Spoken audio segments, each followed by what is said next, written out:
Congress files में अब तक आपने देखा कैसे कांग्रेस ने पेंटिंग के नाम पर की पैसों की उगाही, कैसे कोयले को भी बना डाला घोटाले का शिकार, कैसे कॉमनवेल्थ घोटाला कर देश को किया शर्मसार, 2G घोटाला कर देश को लगाई करोड़ों की चपात।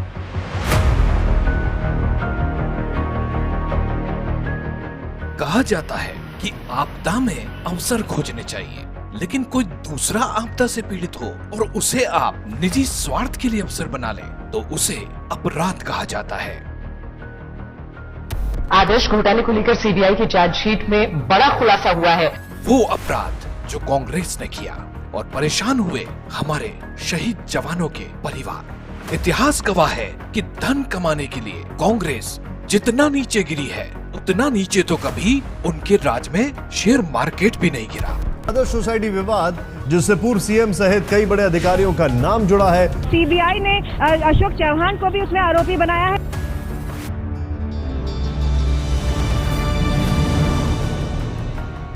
कांग्रेस ने आदर्श हाउसिंग सोसाइटी घोटाला करके उन शहीदों का अपमान किया जिन्होंने कारगिल युद्ध में देश की रक्षा की खातिर अपनी जान गंवा दी। उन्हें भरोसा था कि वो देश की खातिर जान दे रहे हैं तो देश उनके परिवार का ख्याल रखेगा, लेकिन सत्ता में बैठी कांग्रेस ने ध्यान रखने की बजाय उनसे उनके हक का घर भी छीन लिया। ये कहानी जुड़ी है 1999 के कारगिल युद्ध नायकों और शहीदों की वीरांगनाओं से, जिनके लिए दक्षिण मुंबई के कोलाबा में 31 मंजिला आदर्श हाउसिंग सोसाइटी बनाई गई थी।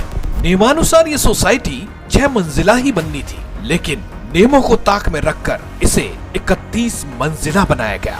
कि जो आदर्श इमारत जो खड़ी है वो अवैध तरीके से खड़ी है और इस वजह से इसको डिमोलिश करना चाहिए।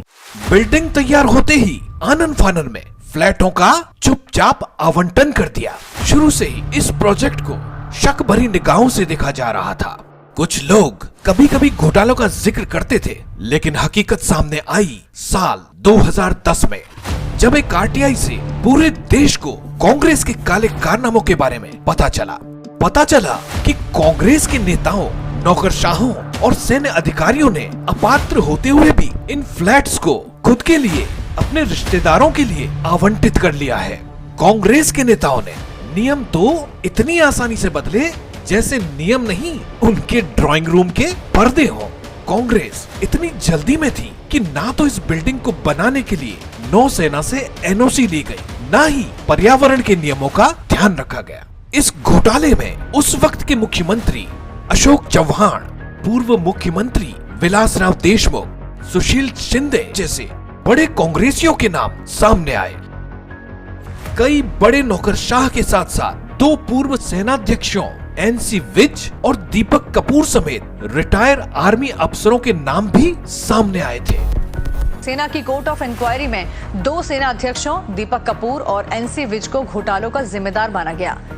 2011 में आरोपों की जांच के लिए गठित न्यायिक टीम ने 2013 में जो अपनी रिपोर्ट सौंपी, उसमें 25 फ्लैट के फर्जी आवंटन होने का खुलासा किया, जिसमें से 22 फ्लैट फर्जी नाम से खरीदे गए थे। जांच एजेंसी ने कांग्रेस नेता अशोक चौहान पर आदर्श सोसाइटी के लिए अतिरिक्त फ्लोर स्पेस इंडेक्स FSI को मंजूरी देने और मुख्यमंत्री रहने के दौरान बदले में अपने रिश्तेदारों के लिए फ्लैट लेने का आरोपी बनाने के साथ साथ पूर्व में राजस्व मंत्री के तौर पर सिविलियन को 40% फ्लैटों के आवंटन को अवैध रूप से मंजूरी देने का भी आरोपी बनाया था।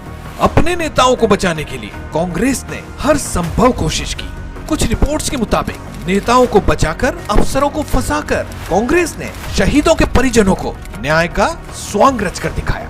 कांग्रेस उन परिवारों का दर्द महसूस भी नहीं कर सकती जिनके सिर से उन्होंने छत छीन ली।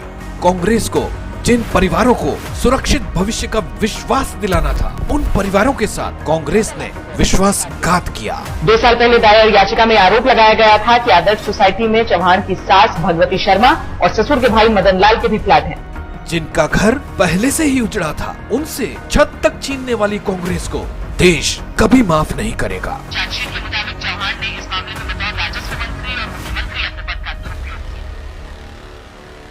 कांग्रेस मतलब करप्शन के अगले एपिसोड में देखिए कांग्रेस ने घोटालों की शुरुआत 1948 में ही करती थी। ऑगस्टा वेस्टलैंड घोटाले में कांग्रेस के कई बड़े नेताओं के नाम का खुलासा हुआ है। वेस्टलैंड हेलीकॉप्टर सौदे के मामले में क्रिश्चियन मिशेल ने मिसेस गांधी का नाम लिया है। बोफोर्स का सौदा 1986 के मार्च महीने में हुआ था, जब तत्कालीन राजीव गांधी सरकार ने स्वीडन की एबी बोफोर्स कंपनी से 400 होवित्जर तोपें खरीदने का करार किया था।